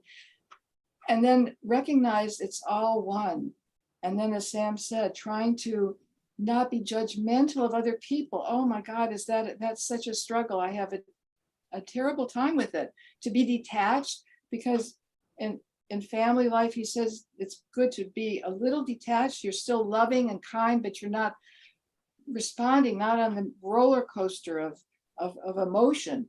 I remember once our daughter Bethy, after one of our visits with Baba, we were all crying afterward. He was so kind. It's hard to explain to you how loving he is with the family. The first time we came in, when they were so nervous and sat around the edge, and he popped his head into the inner door and he said, boom, like that. And he was so playful with them, laughing and joking. And so sweet and listening and asking them, and they would ask him a question, and he said, and asking for advice, he said, no, I'm the source, not the force, not what do you think? You know, this is patterning. But anyways, that after this one trip, one daughter was not feeling like crying. She said, something's wrong with me. I don't feel enough feeling for Baba. And I think she worried about the whole year. We went in next year because our daughters at this point were more mature, and they're wondering, well, who is Swami, and does he love me? And who am I in this world? And do I believe in him? And, you know, the questioning that is common in young adults, we have to encourage that. We want them to think for themselves. And so we went into the interview, and Baba suddenly looked at this one daughter, Bethy, and said, not too much emotion. Oh, she started crying. And he said, because she, you know, he was pointing to her, and he said, no, I like it. He did a thumbs up. I like it. And then he talked about how instead of becoming hysterical with the ins and outs of emotion, you're steady, you're calm. And he was complimenting her and saying, this is the way we should be in our interactions. So that's a lot. I'm sorry. No, that was wonderful. But it's the way we because what's the purpose of having a Swami or a Christ or Buddha or whoever we believe in? Why do we hold on? Because they inspire us. They show us. Baba says that's who you are. You are this divinity. You are this Atma. We just have to express it and live it. So 48 years ago, or 1972, you go and see Swami. 1973, you open your home to devotees and you start having a Sai center, right? And you are known as the mother of the center because you are. It's not easy. No. So can you go through that, please? Your journey. Oh, well, especially it's not easy. For me, it took 14 years actually to actually recognize his beauty and see his divinity. I used to call him otherworldly. We had other interviews with our daughters, and we on 75.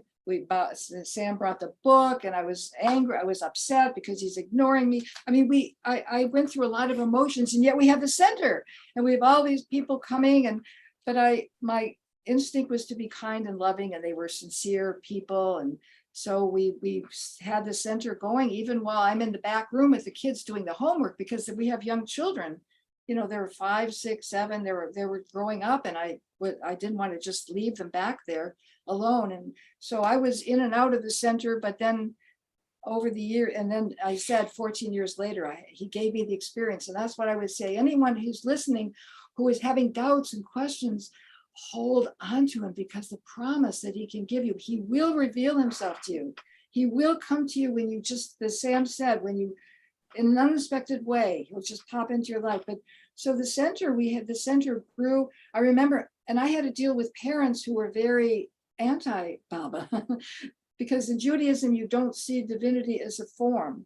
And so I had to deal with that. And so remember one year, I invited them for dinner. I said, I'm going to show them that we have very intelligent, nice, normal type people coming to the center. So they stayed for dinner, and then in walked all the different kind of people to the center, all the hippies, bedraggled, people massaging other people's backs. Remember there was someone who massaged back?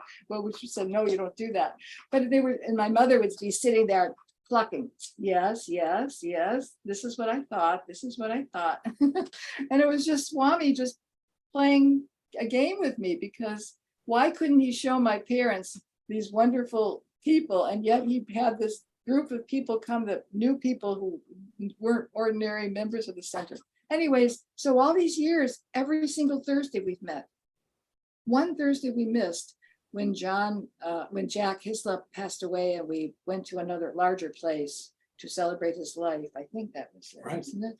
But every Thursday we had the officers come, and now we're Zooming. We're here on Thursday if anyone is interested in Zooming our meetings. But yeah, being the mother, I know Sam was the father, the dad of the center. And at the end, he was organizing the music and the lineup, and I would be providing sweets There was a time when we had open a public meeting every first Tuesday of the month at our home. And we had so many people. We had Charles Penn, we had people coming from India. We had lots of people and food. They brought food and it was a big mess. And then people leave.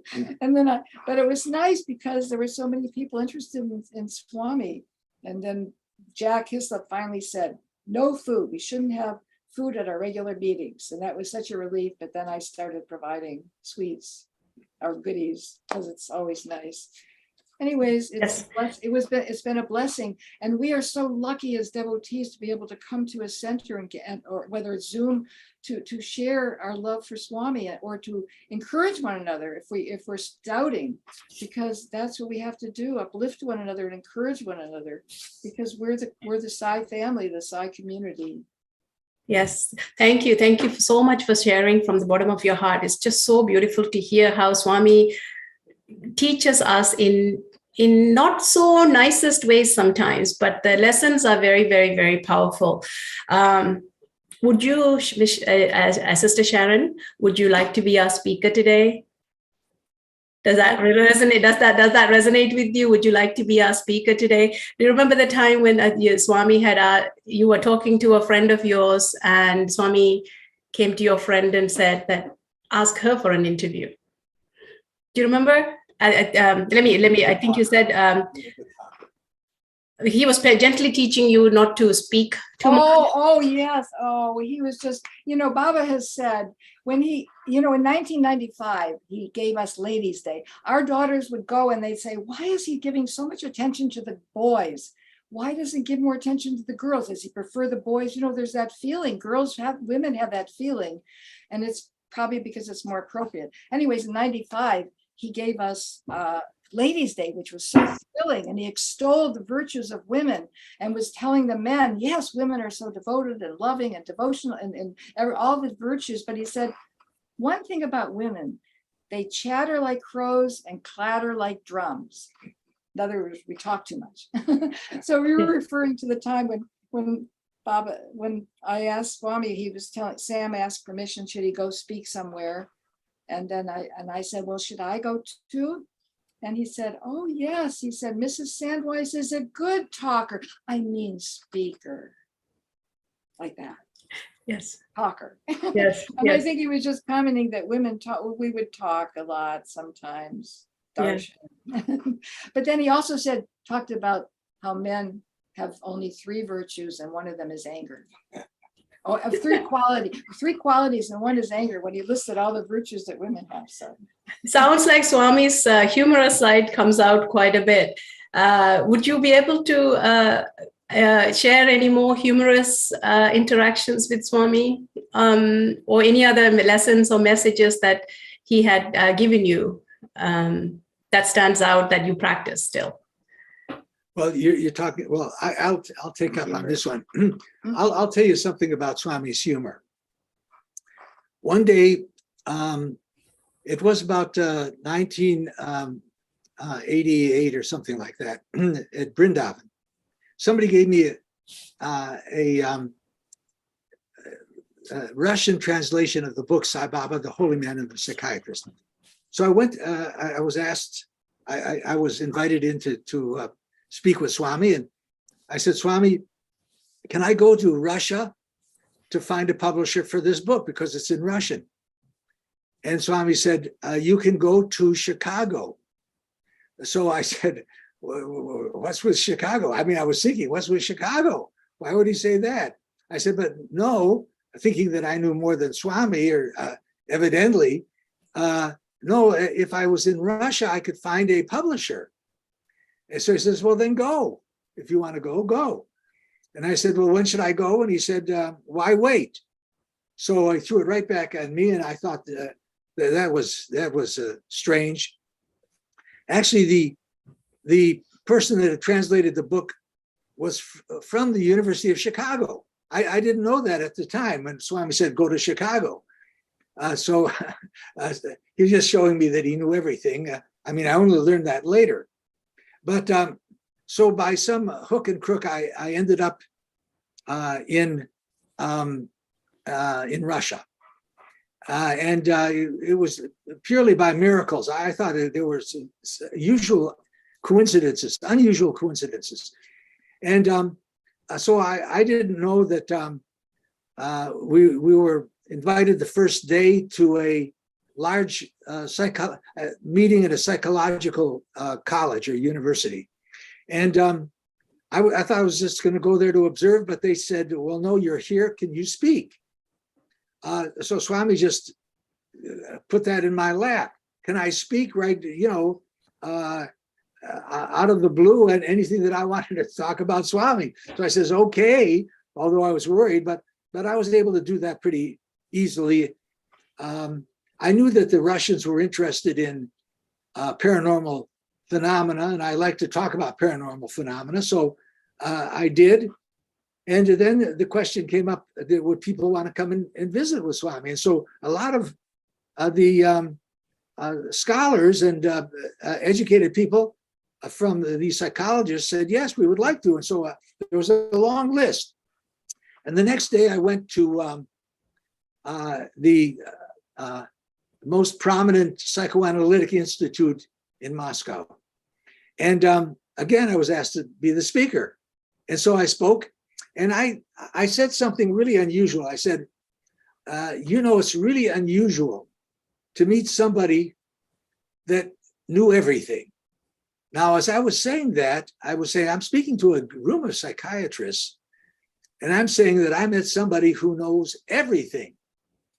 Now, that means something to scientists. They know everything. And I said to myself, why am I saying such a thing? Swami never told me that. But I think that now, Swami, that he knows everything. I was losing a little confidence, and I looked at my wife who was sitting there, and she was smiling at me, and so it gave me a lot of confidence. She gives me a lot of confidence. So I went on thinking that I looked like a crazy person saying that I knew somebody who knew everything. And but a lot of people wanted to come to see Swami. So I had a big list, and I was calling Swami from Moscow. I couldn't get him. And so when I got home, I took a plane within a month, and I was in India. And I waited and waited and waited. I was on the porch, and I was very close to the door. I waited and waited and waited, and day after day, and nothing. And I thought Swami would be so interested. Oh, Sam found a whole bunch of behavioral scientists, and they wanted to come see him. But finally, he invited some Americans in, and this was the last minute. And I had mentioned that Swami sometimes comes even later than the last minute. Frequently comes just at the last moment, but sometimes even later. So he brought everybody in the room, and I thought, well, for sure he's going to take me. I'm right here, right under his nose. But no, he didn't. And he closed the door, and I just felt really, because I was just about ready to go with Sharon to go back to the US. We had a cab and everything waiting, and it was the last moment. And then Swami opened the door and says, okay, you can come in too. And so I came in, but I was really deflator moused. I was really emptying out. And Swami talked to the group, and then he had me in individually, and I just cried. He says, no, they weren't interested. They were only intellectually interested. They weren't really interested in coming to see me. And I cried. I says, okay, Swami, I'll never care about bringing anybody anymore. I don't care about anything. I just want to be loved by you and loving you.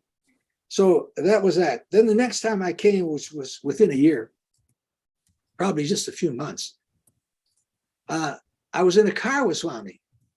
And Swami said, how are the psychiatrists? And I looked, I was surprised. I looked at him, I says, I don't know, Swami. Then we finished the car ride and all that. The next day, I was on the porch, he called me up to him, up in front. And I raced up, and he said, where are the psychiatrists? I says, they're in Russia, Swami. You told me not to deal with them anymore. I just gave them up. I didn't deal with them anymore. He says, oh. And then the next day he called me up again. He says, how are the psychiatrists? I said, Swami, you want me to bring the psychiatrist? And he said, yes. And I'll give you instructions later. So Swami gave me instructions when I was going to go. And the psychiatrist, he made it easy because the psychiatrist came to San Francisco because there was a big conference on post-traumatic stress disorder. And they were talking about post-traumatic stress disorder in Russian soldiers who had served in Afghanistan. And so I went up to San Francisco, and we found a real nice translator who had translated for Gorbachev and Reagan. She had translated at a high level, and she was really very proficient. And she wanted to go too, and she'd pay her way. So everything got set up. I went to Russia one more time to make sure that they were settled and they understood what was going to happen. And then the day came for me to go. We came to India. The family came. We should explain that this was really exciting for the ashram because Russians hadn't really been there before. And so the whole ashram was saying, the Russians are coming, the Russians are coming. And are wonderful. We have wonderful daughters. They're so precious and beautiful and caring. And they were scurrying around. We were putting food into certain rooms for the Russians. Candy and flowers. Putting screens in the windows because there were no screens and trying to make it really nice. So everyone's excited. The Russians are coming. The Russians are coming. The Russians are coming. So what a play.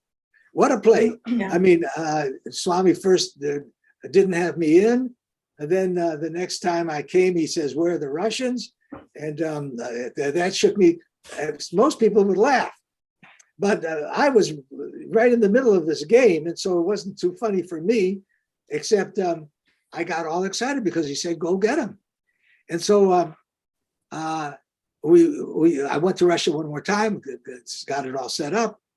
I had the translator, had people, and we got to the ashram.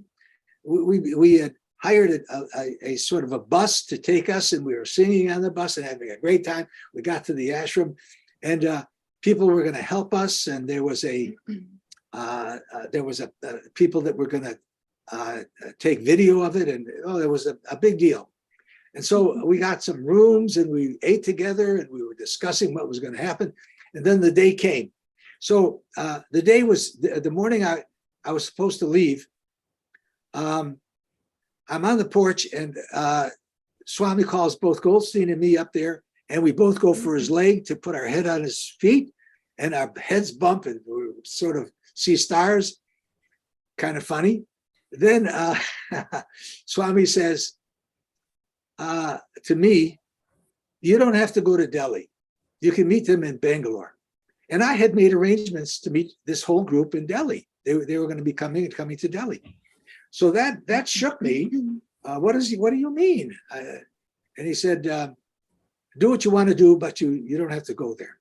So on the way back to the room, I'm passing a little sort of a room off to the side where I was walking back to the room, and it was where there was a telephone, and somebody was ringing up from Russia to the telephone person. I was just walking by, and I heard that give a message to Sandweiss. I was running. I was walking by there. Was it you that was walking by there? Okay. Excuse I was the senior moment. I was randomly just walking down, was across from the canteen, the Indian canteen. I was walking down and I heard this thing about message for me? For Sandweiss. So, and I had transposed myself into Sharon, but I excused myself. I got back to the room and Sharon did tell me that this happened. And so the question was that there was a question whether they were going to be able to make it or not. So that was the purpose of the telephone call. And but I decided that arrangements had been made that I would just go to Russia. So or I would go to Delhi and pick them up at Delhi. And we had made contact with the Delhi devotees who would help us have food for them and a nice place to stay and this until they had a plane to come to Bangalore. So I was in a hotel room in Delhi trying to be in touch with the psychiatrists in India. And I made phone call after phone call after phone call. I must have made 100 phone calls.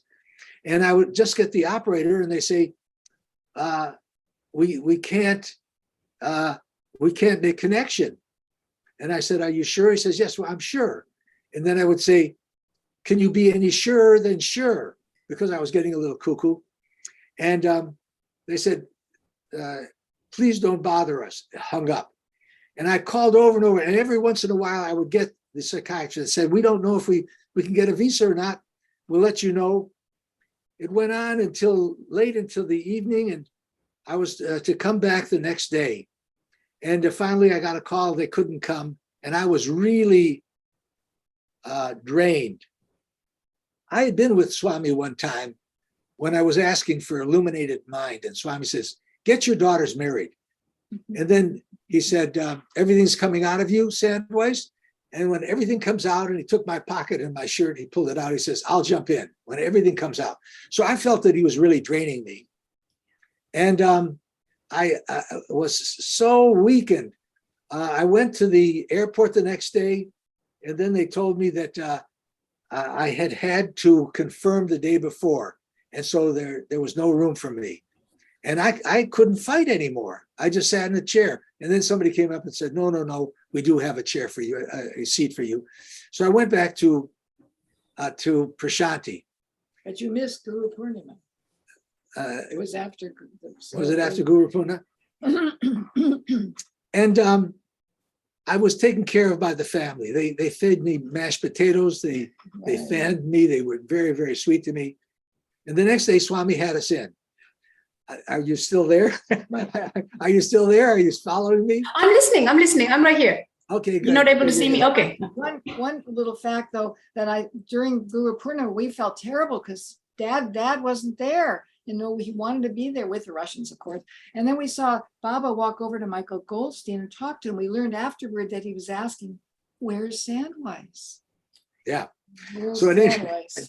taking up the story, the day after, I'm really depleted, and they wash me and they clothe me and they get me ready. So Swami has us in, and he says, well, no, visa problem. Then the family was in a room with the translator. Swami brought us into a smaller room and started talking to us about the situation. And the translator was very upset. She had come all the way to India. She had been at the highest levels of translation with the president and the prime minister of India and all of that. And she heard that no, they had a visa problem. Swami was just putting it off lightly. So she said, so Swami looked at her and said, how's your husband? And so she said, well, you know more about that than I do. She was angry with Swami. And so she sort of challenged him, you know more than I do, you tell me. And so Swami looked at me. This is so sweet. He looked at me and he says, no, I don't know more than her. I don't know more than her. I know everything. That just sent a chill down my, after all of that, Swami gave me the blessing. And I'll tell you, it takes forbearance and steadiness beyond what you can think. To know that he's with you, really, he's with you all the time. And that he would tell me finally, no, I know everything. I know everything. Wow, who do you know that knows everything? You know, I've been with Swami outside an interview where the people come out and they say, you know, I didn't know that Swami spoke Spanish. That he spoke Spanish the whole time. Another person came out and says, no, he just spoke Telugu. That people can hear different things from Swami at the same time. Yes. It's you would think that a person is crazy to say that he plays with reality like that and can make fun and play with you, and that he can give you the final, no, I know everything. After all of that, after he pulls so much out of you. But that's part of the game. Part of the game. Yes. To realize he's emptying us. He's emptying us. We're changing our whole idea about what reality is and understanding at the core of it, he's the doer. He's actually the doer. He's doing all of this. And we're with him and he's protecting us. He's with us. We just have to understand that, how unusual and how beautiful that is, that he's with us. And one little addendum to the story, of course, Carolyn, the translator, was a little upset. He waved his hand right in front of her, materialized a beautiful little ring with three little stones. And she was so happy. Oh, she was wept happy. and she was so, and everyone gathered around her and she's so proud. And so he wants everyone to be, he wants us to be happy. Yes. But he can put us through it. He can put us through it and then make us happy then, with just with sand. I mean, he can materialize just ash, and it can make us so happy. But he'll do it in life because he's gone, his body's gone, but he'll do it in the form of a gift that arrives or a book that comes or something, a call, a telephone call, anything. He will let us know, I'm with you, I love you, I'm helping you. I really do want you to be happy. Because that's... And I can tell you this one little brief story, and we're probably going to wrap up soon. Yes. But Swami came to me about 2.5-3 years ago. I had an emergency surgery, removal of the gallbladder. It happened very quickly. I went down to the emergency.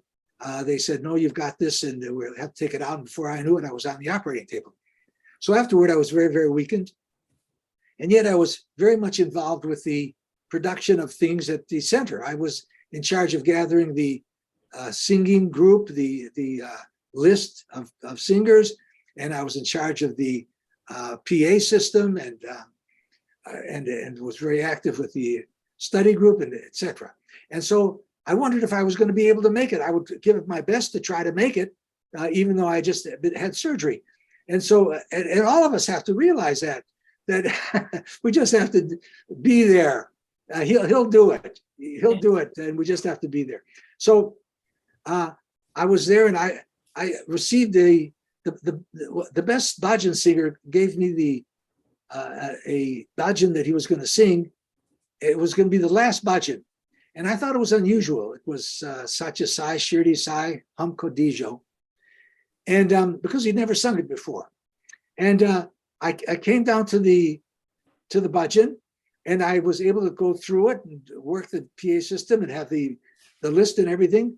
And then we came to the last bhajan, and I turned a page of our bhajan book to see the bhajan. This never happened to me before, and on this bhajan that I had been so thoughtful about, it was covered with vibhuti. It was just covered with vibhuti. And so I just took it and put on my forehead and put on my tongue and put on my chest and put on my scar and everything else. And I was so happy. He can come to us at any time, in any way, at any place, in any way. He's not bound by death and birth. He is something way beyond that. Yeah. And he's teaching us that. And it's not easy to learn that. It takes perseverance, and it takes ability to understand and to just keep going.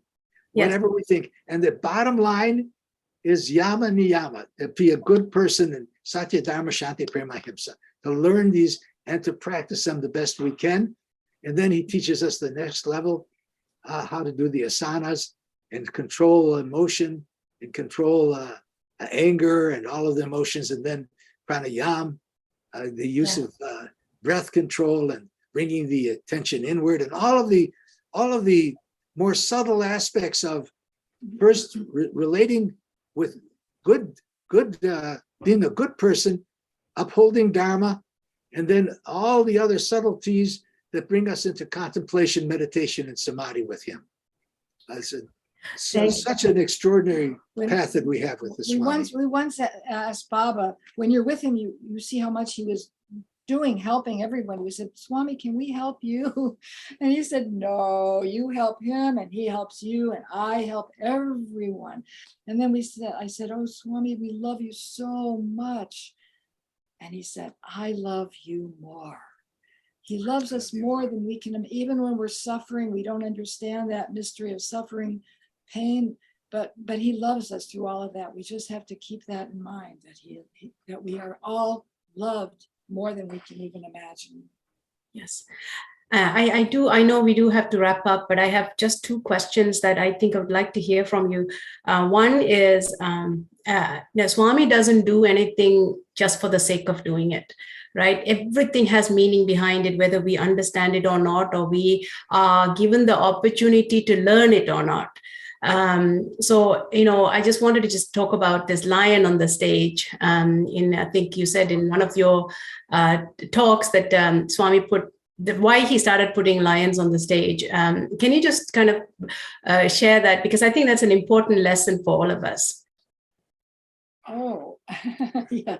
Well, we noticed the lions the first time in 91. We were at, I think 91 or 2. We were at the summer school in Bangalore.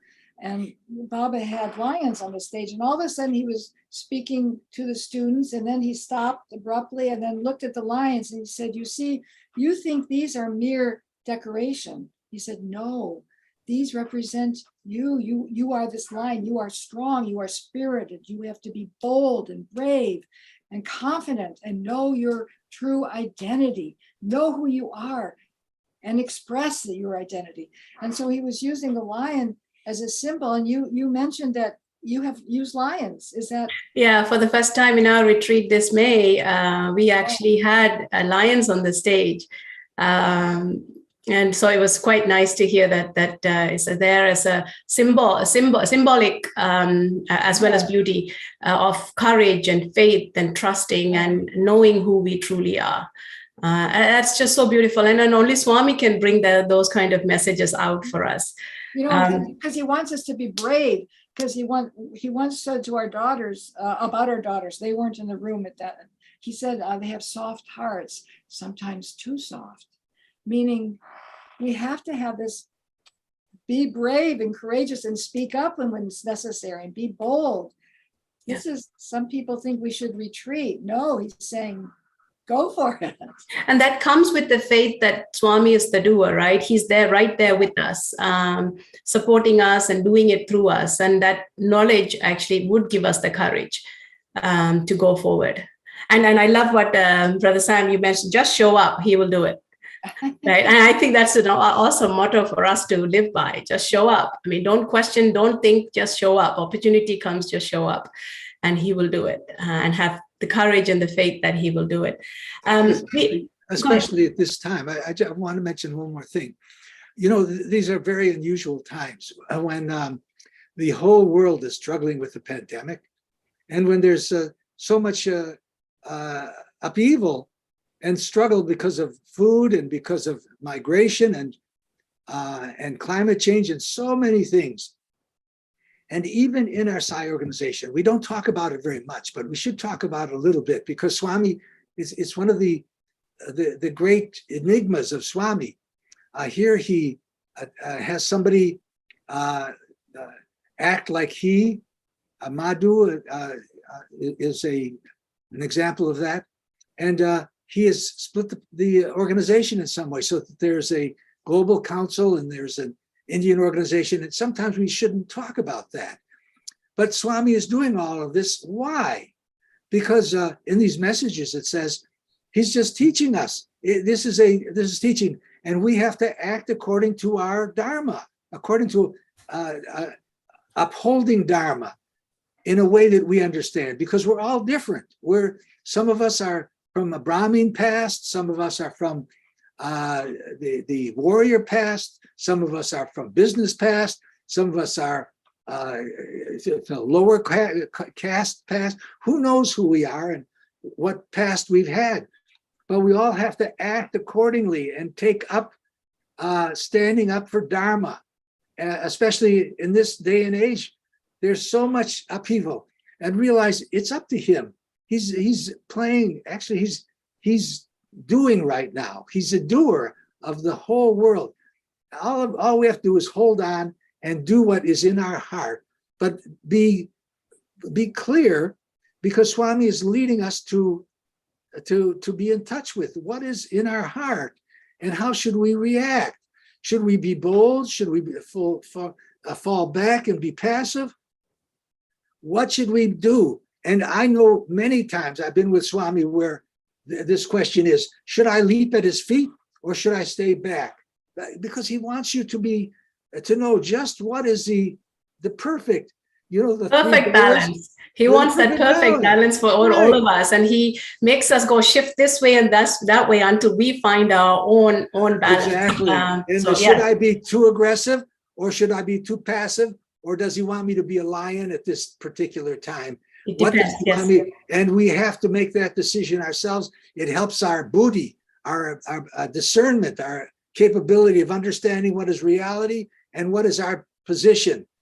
And he's going to test all of us right now. This is a big testing time. It seems like it's so upheaval, so much upheaval, but he is behind everything and he's loving you and asking you to rise up and be with him. Be with him.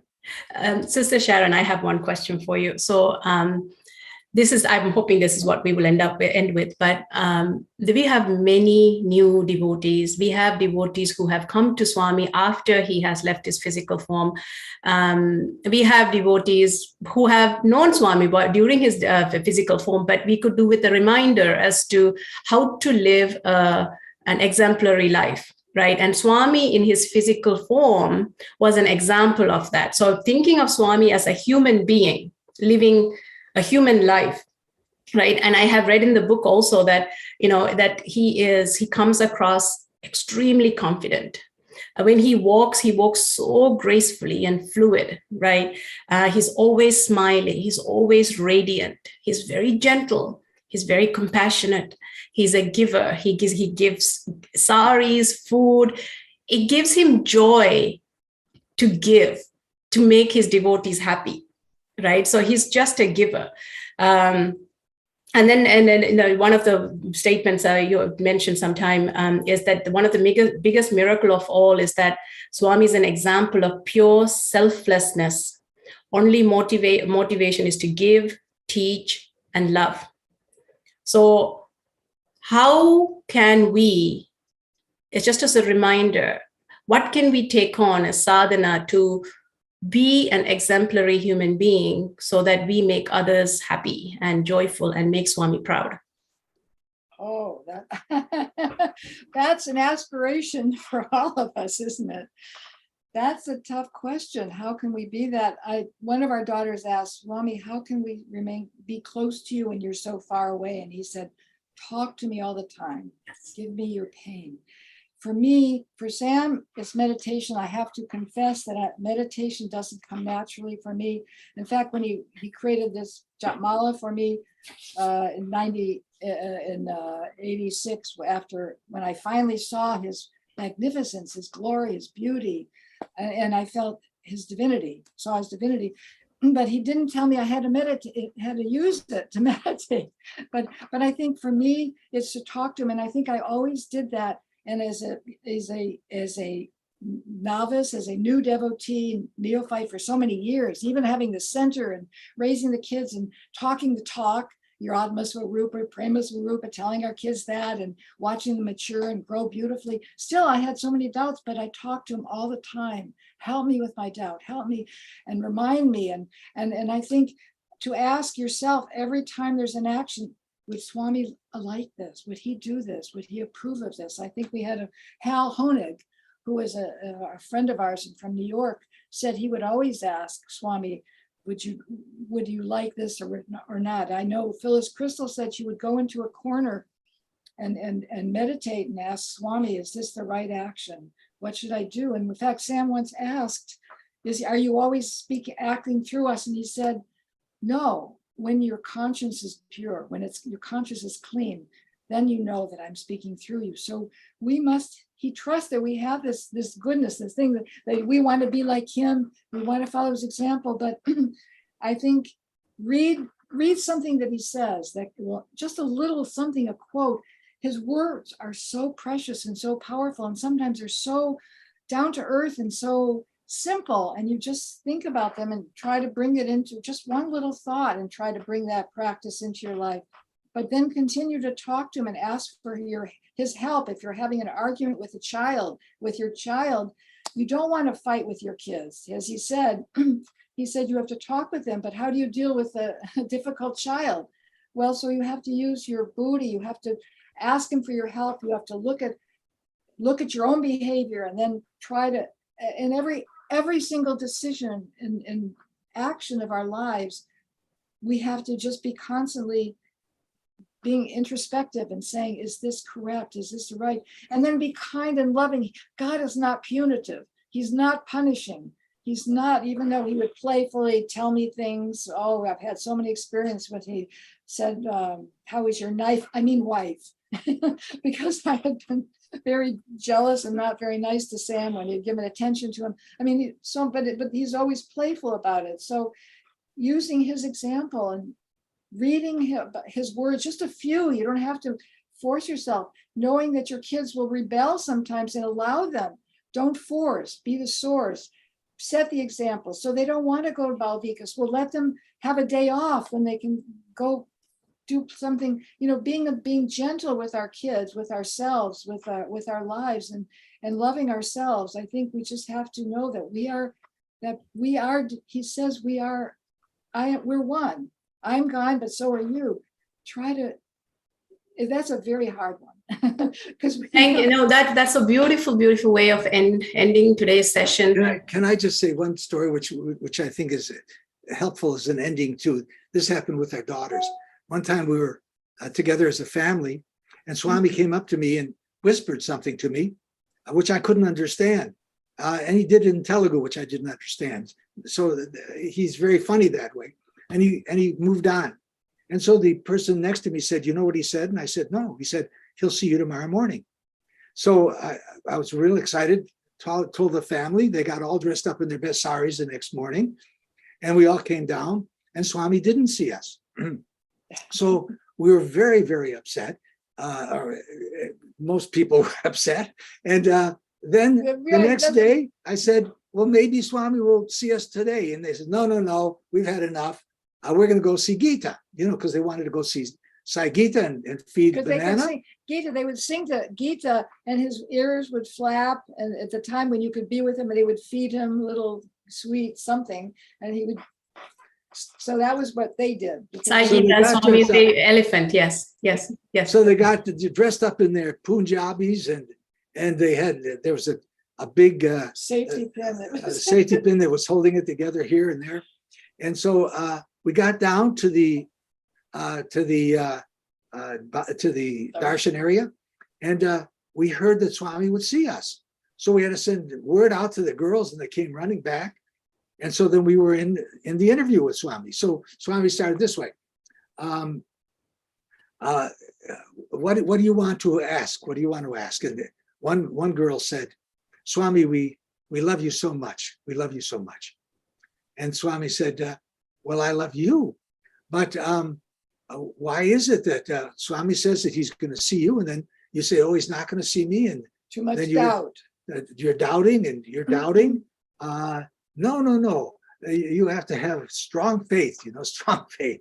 So the other one said, Swami, can we do anything more? And this is when Swami said, you have to talk to me all the time. You have to talk to me all the time. Now, that's not easy. And give me your pain. Because Swami has said, in this upheaval time, in this Kali Yuga, if we can just do that for 11 seconds, it brings us into a very, very close relationship. If we do it 11 seconds, who can hold the connection so strongly to understand that Swami is always with us? Then the other one said, Swami, are you always with us? And Swami says, I am always with you. I'm in front of you. I'm behind you. I'm on each side. I'm within you. I'm on the top. I'm on the bottom. I'm always with you every time. I'm always, always with you. And the last one said, Swami, is there anything more we can do? And Swami looked so sweetly at all of us and said, yes, love. That's it. I cannot think of a better way to end than that story. So Immense gratitude to Swami for bringing the two of you here and for all of us to be inspired and uplifted by your stories. I also got some comments saying that you both have been my inspiration for my journey with Swami. This is one of the devotees sharing. So we are very grateful for Swami to inspire people through you. And we are very grateful, Region 2 is very grateful that you were able to spend some time with us today. Jai Sai Ram. We were grateful that you've invited us. Thank you so much. It was Thank you very much. Wonderful spending time with you and the devotees and Swami. Thank you, Yes, Swami. yes. Thank you so much. So with that, we will, I have a few announcements and then we will end with closing prayers. If we can have the slides back. Thank you.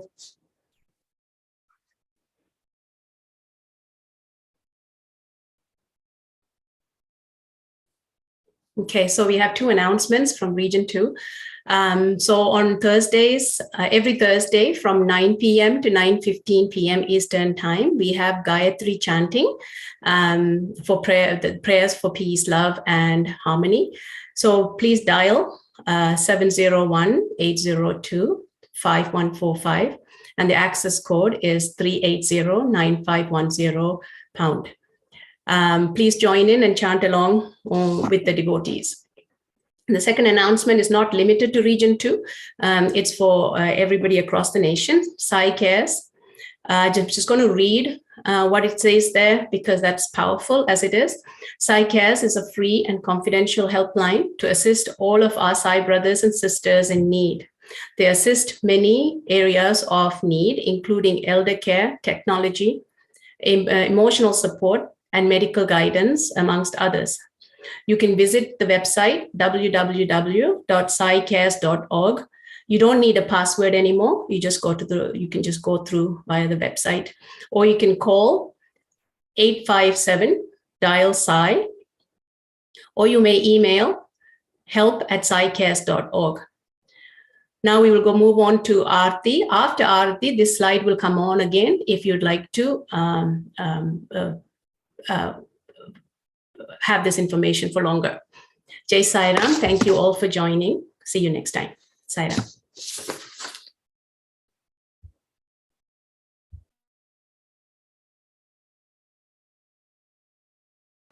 Om Jai Jagadish Hare Swami Satya Sai Hare Bhakta Jana Samrakshaka Bhakta Jana Samrakshaka Bhakti Maheshwara Om Jai Jagadish Hare Shashivadana Shikara Sarva Pranapate Swami Sarva Pranapate Ashita Kalpanatika Ashita Kalpanatika Aharpajnava Om Jai Jagadish Hare Mata Pita Guru Devamu Mariyam Kayunime Swami Mariyam Kayunime Nara Brahma Jagannatha Nara Brahma Jagannatha Mahendra Shayana Om Jai Jagadish Hare Om Hara Rupa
समस्तलोका सुखिनो भवन्तु समस्तलोका सुखिनो भवन्तु समस्तलोका सुखिनो भवन्तु ॐ शान्ति शान्ति शान्ति peace peace peace peace on earth peace peace peace for all the universe for all the universe जय बोलो भगवान श्री सत्य साई बाबा जी की